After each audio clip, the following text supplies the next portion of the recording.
Before the sun is up, before anyone else in the city has opened their eyes, a woman is walking toward a grave in the dark. Her sandals are wet. Her face is wet. She is carrying spices to anoint a dead body, and she is the only one awake in the whole sleeping world who thinks this morning will be ordinary. Hold on to her.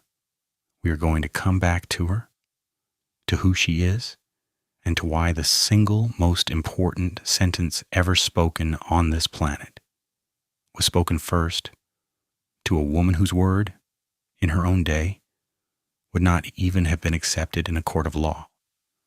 But to understand why that ending matters, you have to start at the beginning, the very beginning. And here's the thing almost nobody notices when they read the Bible cover to cover. History remembers the men. It remembers the kings with their crowns, and the prophets with their fire, and the generals with their armies. Their names fill the chapters. You can recite them: Abraham, Moses, David, Elijah, Paul. And every one of them matters. But go back and look at the hinges. Look at the exact moments where the whole story could have ended, where one wrong choice would have snapped the line in half. And you will find, again and again, standing at that hinge, a woman, usually unnamed in the sermons, usually skipped in the highlight reel, and almost always the only thing standing between the promise of God and total collapse. This is not a story about women in the Bible. This is not a list of nice supporting characters.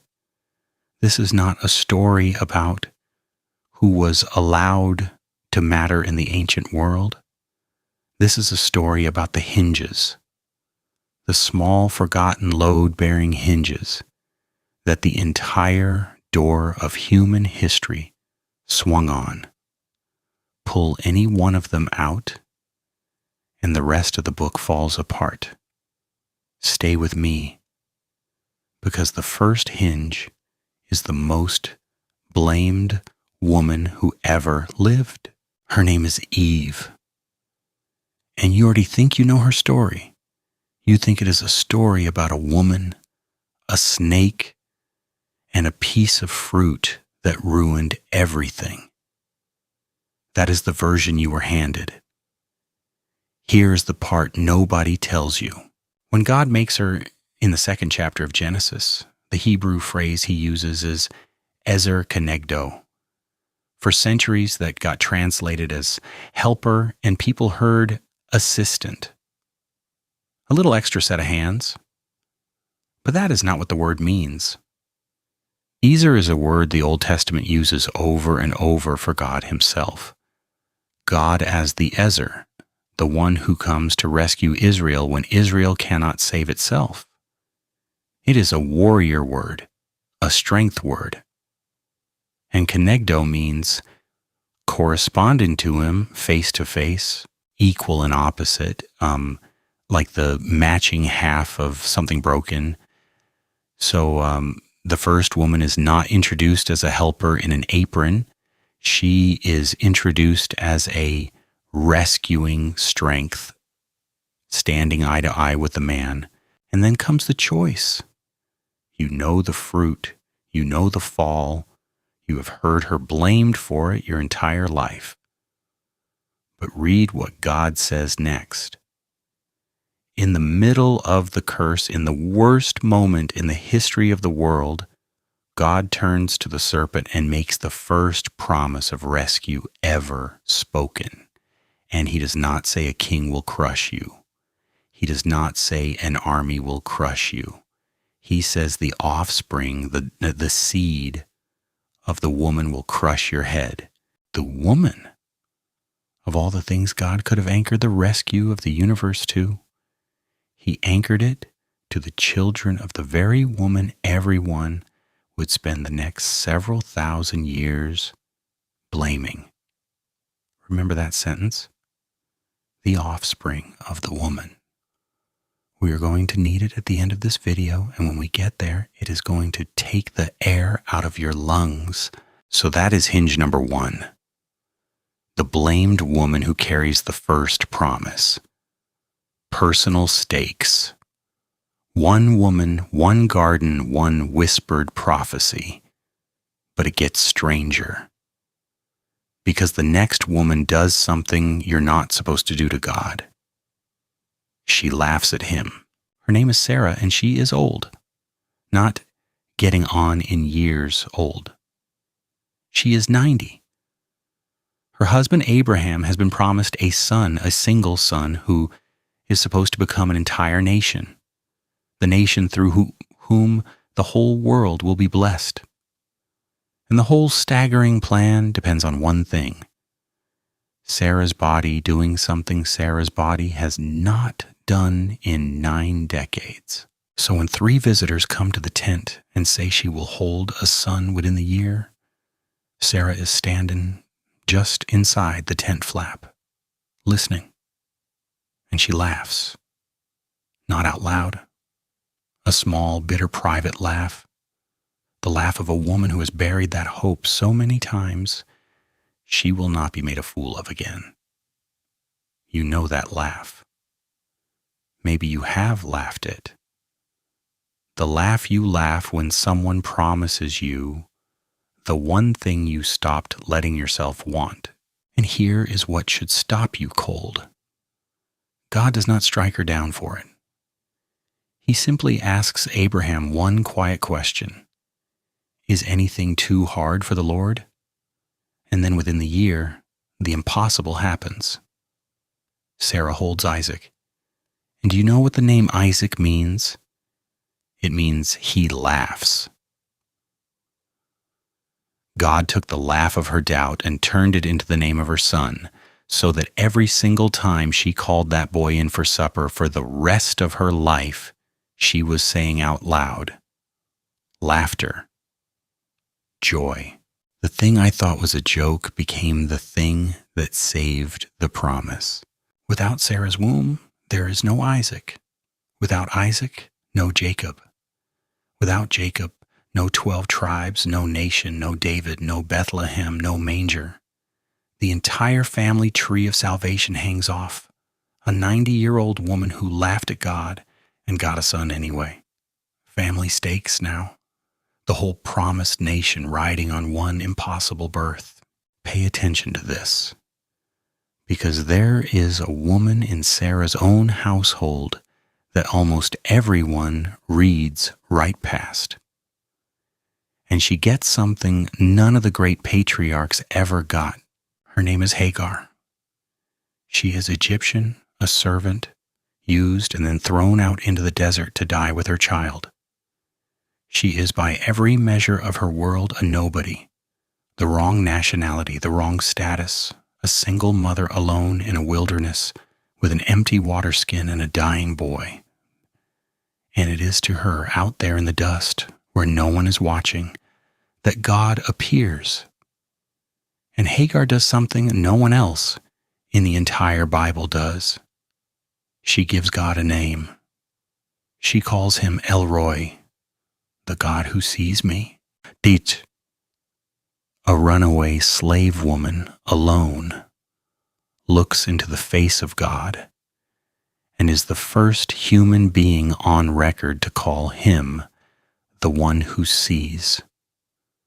Not the priests in their robes, not the kings on their thrones, her. Now watch what happens next, because the next woman is the one you would least expect to find in the family tree of Jesus, and she is in it. Right there in black and white, in the first chapter of Matthew, her name is Rahab.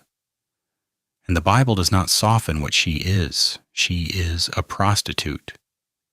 She runs a house built into the city wall of Jericho. The great fortified city that stands between Israel and everything God promised them. 2 Israelite spies slip into the city, and of all the places they could hide, they end up in her house. The king's soldiers come pounding on her door demanding the men. And Rahab, a Canaanite, a pagan, A woman whose own city is about to be destroyed by these very people's God makes a choice that has no logical reason behind it. She hides them under the flax drying on her roof, and she lies to the king's face. Why? She tells the spies exactly why. She says she has heard what their God did at the Red Sea, what he did to the kings on the other side of the river, and she has decided that this God, their God, is the real one. She bets her life and the lives of her whole family on a God she has only heard rumors about.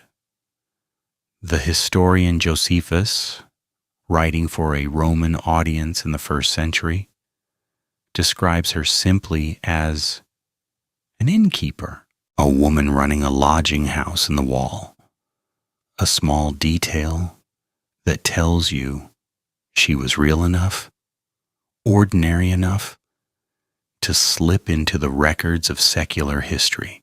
They tell her to hang a scarlet cord out her window so the army will know which house to spare. And when Jericho falls, when the walls come down and the city burns, one window has a red cord hanging from it, and one household lives. The foreigner, the prostitute, the outsider who chose the right God on nothing but a rumor and a scarlet thread. And here is the part that should undo you. Generations later, when Matthew sits down to write the family tree of the Messiah, the bloodline of Jesus Christ himself, Rahab is in it. The prostitute from the pagan city wall is a great-great-grandmother of King David, and through David, of Jesus. City stakes now, an entire conquest, and the bloodline of the Savior, hinging on one outsider and a red cord in a window. Let me say what is building here, because by now you should be feeling the pattern. This is not 3 nice stories. This is a structure. Every time the line of promise should have died, in a garden, in a tent, in a burning city, there is a woman holding it open with her bare hands. And we are only getting started. Quick pause. And I mean quick, because the next 4 stories are the most dangerous in the whole video. If this is landing for you, if you are starting to see these women the way the Bible actually frames them, do me one favor. Subscribe and leave 1 word in the comments.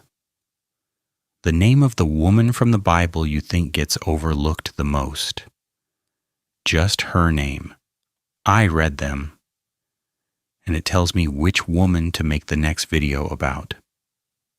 Now, back to it, because the next hinge is a woman who went to war.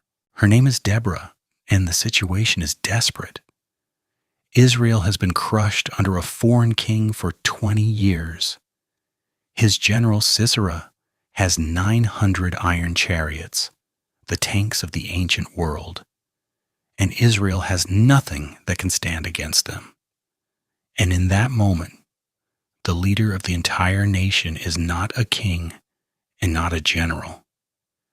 She is a woman sitting under a palm tree, and the whole country comes to her to settle their disputes, because she is a prophet and a judge, the only woman to ever hold that office in Israel's history.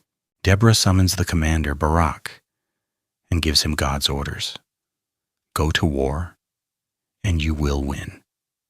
And Barak, the soldier, the man, says he will only go if she comes with him. So she does. A prophet rides to the front of the army with the troops, and the iron chariots that no one could beat get bogged down in a flooded river valley and slaughtered. But the story is not done, because there is a second woman in it, and what she does is the kind of thing that makes you put the book down for a second. Sisera, the great general, escapes the battle on foot and runs. He stumbles exhausted to the tent of a woman named Jael. She welcomes him in. She gives him milk. She covers him with a blanket. He falls asleep, certain he is safe. And Jael takes a tent peg and a hammer, kneels down beside the most feared military commander of the age, and drives the peg through his skull into the ground. The unbeatable army of iron is finished by a prophet and a housewife with a tent peg. National stakes now. A whole nation's survival decided by two women in a single afternoon. Here's what most people miss about all of this. None of these women are queens by birth. None of them have armies of their own. They are an old wife, a runaway slave, a prostitute, a judge under a tree, a woman with a hammer. God keeps reaching past the people you would pick and putting the weight of history on the ones you would walk past. And the next one might be the most beautiful story in the entire Old Testament. It starts with 3 funerals.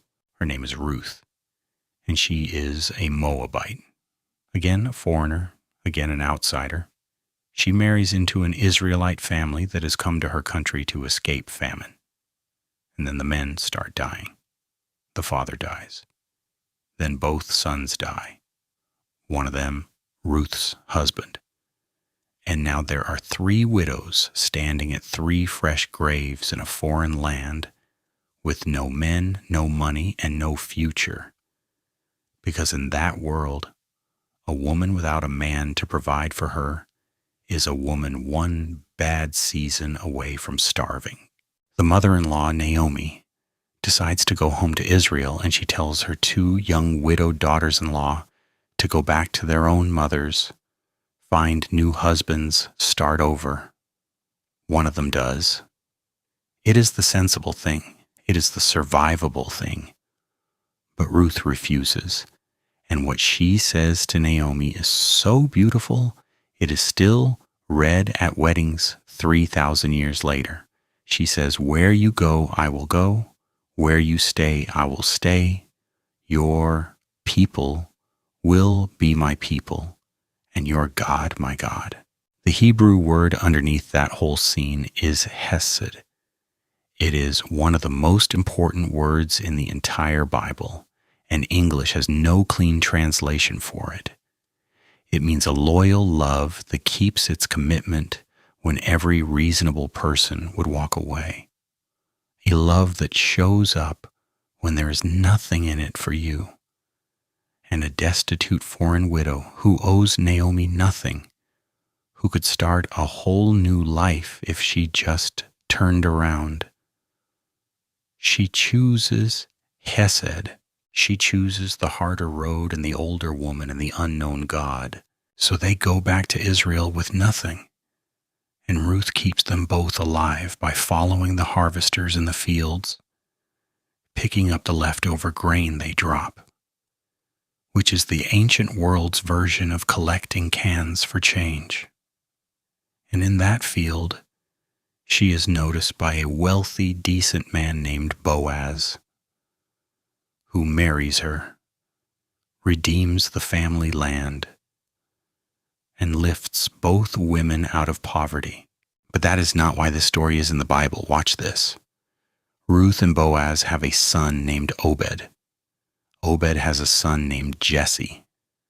And Jesse has a son named David, the greatest king in Israel's history, the man Jesus is called the son of, the king from whose line the Messiah was promised to come, has a Moabite great-grandmother who only made it into the family because she refused to leave a grieving old woman alone at a grave. Lineage stakes now. The royal line of David and the promise of the Messiah, resting on one young widow's loyalty. Pull Ruth out, and there is no David. No David, No royal promise. No royal promise. And the prophecies have nothing to land on. There's one more woman before we climb to the top of this mountain, and her story might be the one that hits closest to home, because it is about a prayer that broke. Her name is Hannah. She is married to a man who loves her, but she cannot have children. And in her world, that is not just private grief. It is public shame, day after day, year after year. And to make it worse, her husband's other wife, who has children, taunts her about it constantly. So Hannah goes up to the house of God and she prays. But she does not pray a nice, composed prayer. She is so broken, her lips are moving, but no sound is coming out. Her whole body shaking with grief. And the priest, Eli, watches her from across the room and assumes she is drunk. He actually walks over and tells her to put away her wine. Think about that. The lowest, most desperate prayer in the Old Testament was so raw that the professional, holy man mistook it for drunkenness, and God answered it. Hannah bears a son, and then she does the thing that should be impossible, the thing that proves what kind of woman she is. She had begged God for this child for years, and when he is barely weaned, she carries him back to the house of God and gives him away into the service of the Lord for life. She gives back the very thing she nearly died wanting. That boy's name is Samuel. He grows up to be the last judge and the great prophet of Israel, the man who anoints the first king and then anoints David. So the whole monarchy of Israel, the entire line of kings, begins with a woman crying so hard a priest thought she was drunk. Generational stakes now. Every king who ever sat on Israel's throne traces back to one woman's broken prayer. And the last woman before the climax stopped a future king from becoming a murderer. Her name is Abigail, and she is married to a wealthy, hot-headed fool named Nabal. The Bible literally says his name means fool. David, before he is king, is on the run, living in the wilderness with 600 armed men, and his men have been protecting Nabal's shepherds. David sends politely to ask for some food in return. Nabal insults him to his face and sends the men away with nothing. David snaps.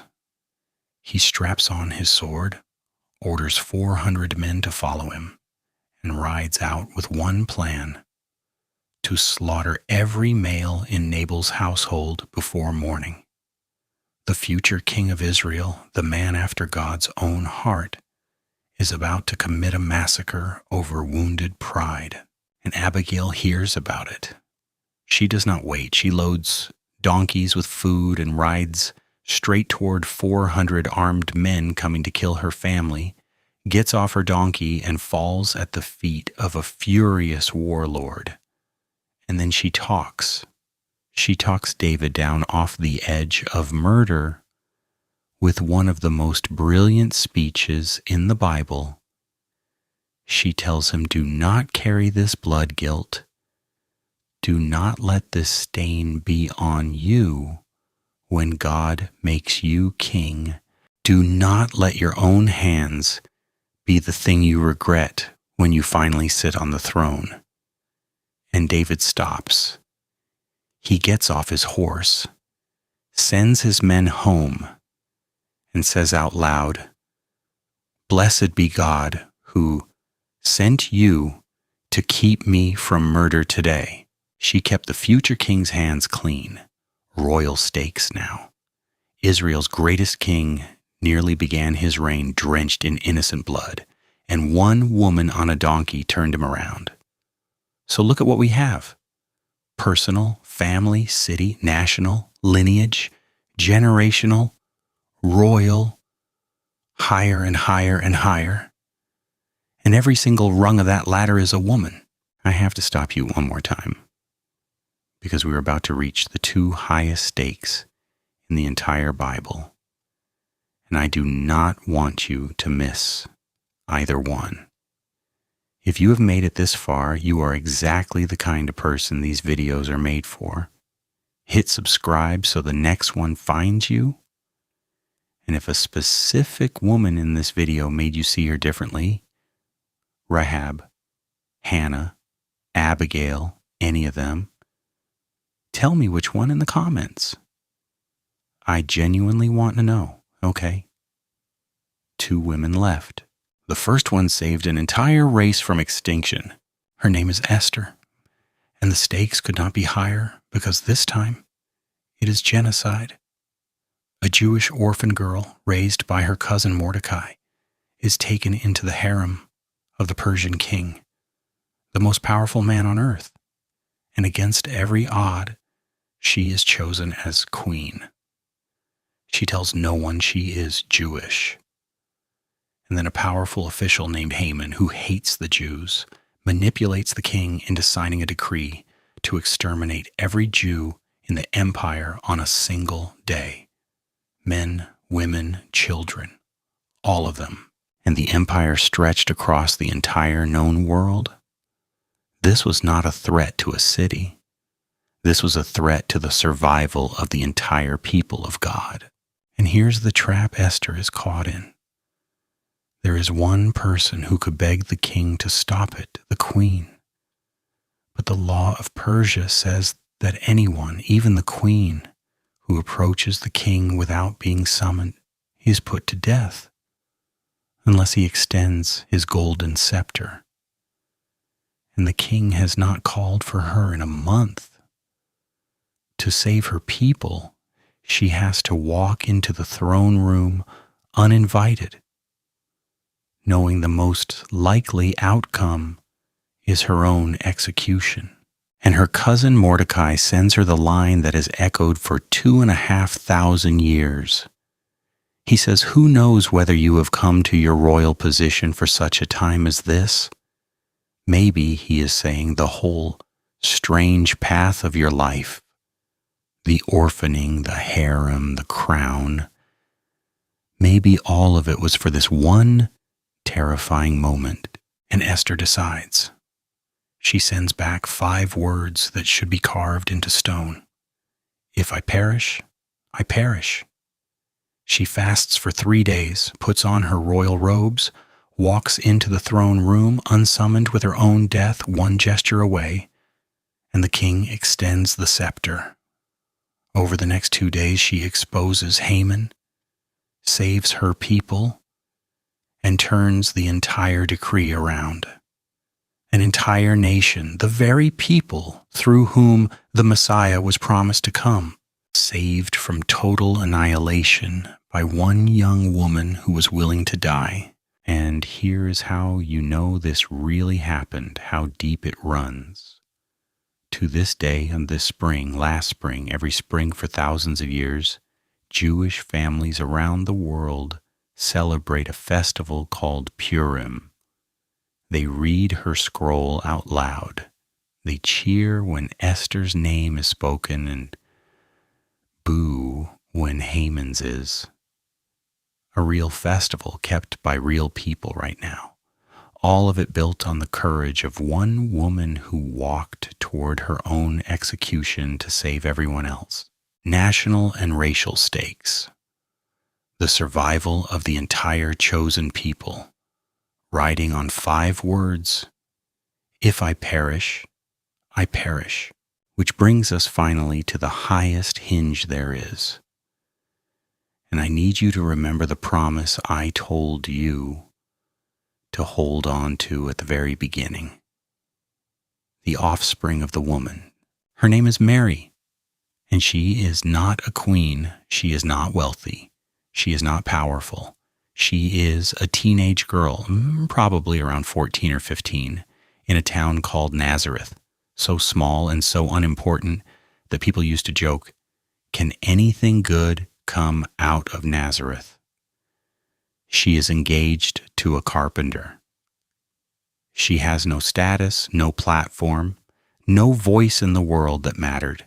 And the angel Gabriel comes to her, the same messenger who stood in the presence of God.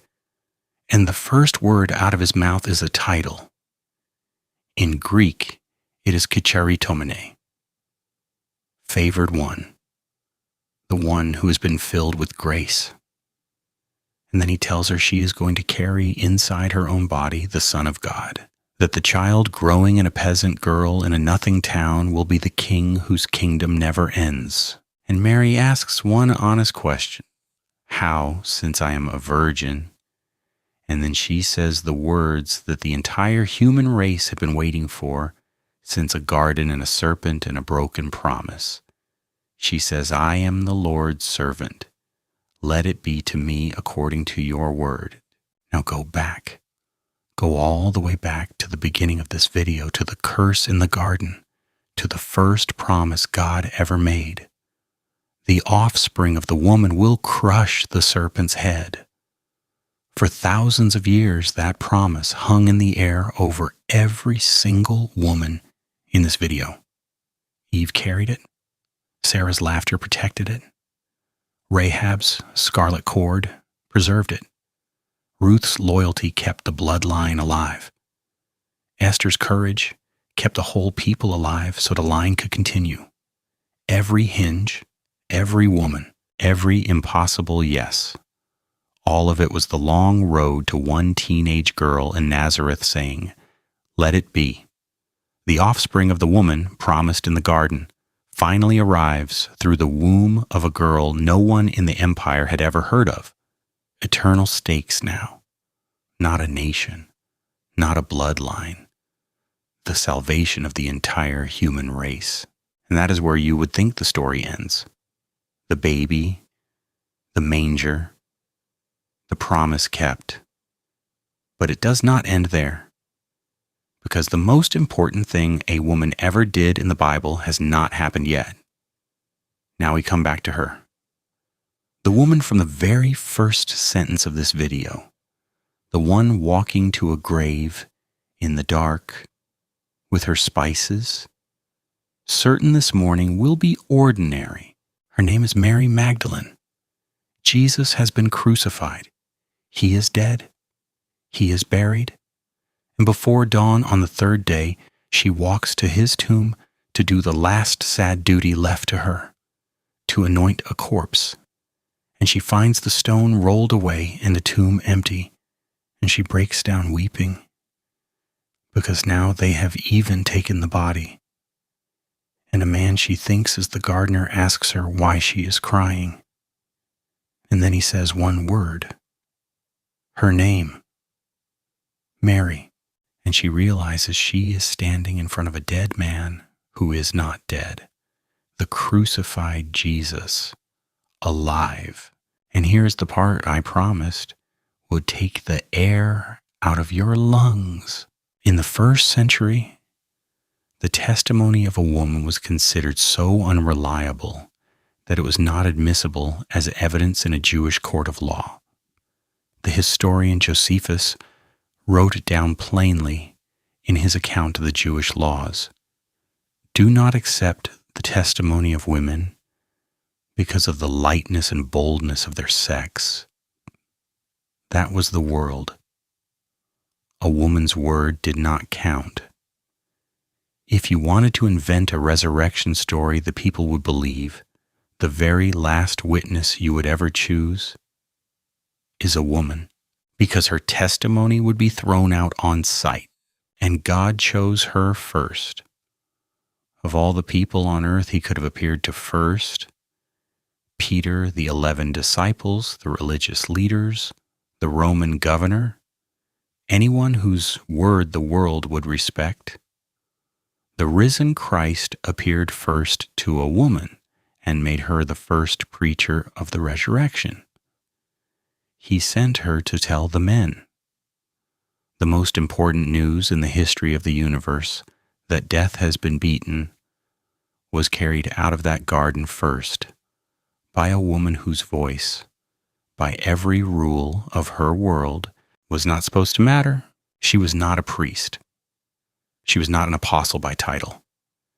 She was not even, by the law of her day, a witness anyone had to believe.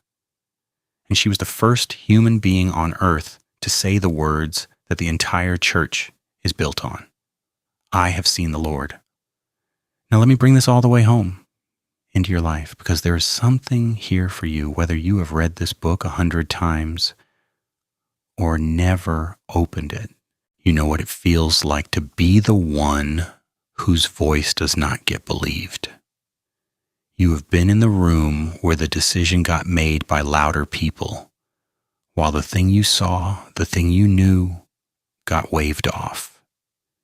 You have been the one quietly holding a family together, holding a marriage together, holding your own faith together in the middle of the night when no one was watching and no one was clapping.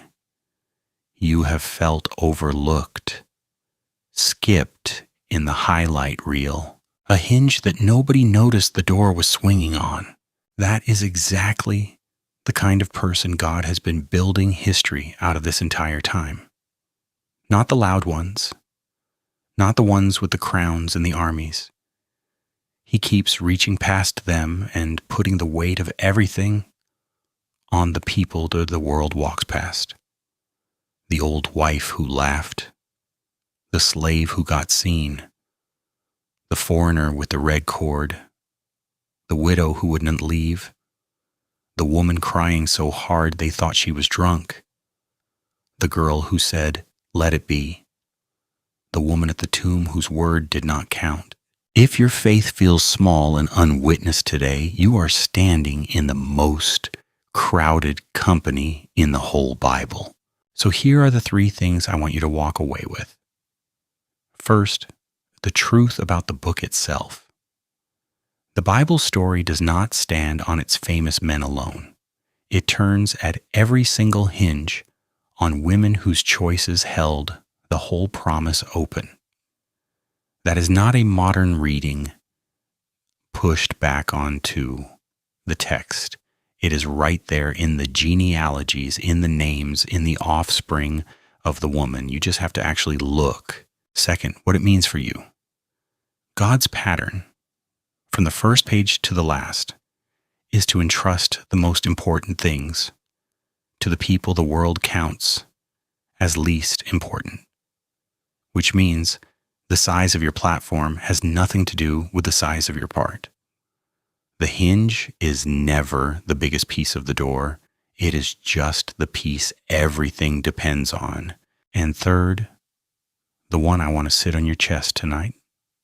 The resurrection, the single fact the entire Christian faith stands or falls on, was announced to the world for the very first time by a weeping woman whose testimony was legally worthless, because God does not measure a voice the way the world does. He gave the best news ever spoken to the witness no court would hear. So whatever you are carrying that you think nobody sees, whatever quiet, unwitnessed faithfulness you are pouring out in the dark, hear this. The God who sees, El Roi, the same God Hagar named in the desert, sees you. And he has a long, unbroken history of building eternity out of exactly the people everyone else overlooked. Now I want to hear from you. Out of every woman in this video, Eve, Sarah, Hagar, Rahab, Deborah, Ruth, Hannah, Abigail, Esther, Mary, Mary Magdalene, which one story hit you the hardest and why? Tell me in the comments. I read every single one. History remembers the men, but the door swung on the women, and now you will never read it the same way again.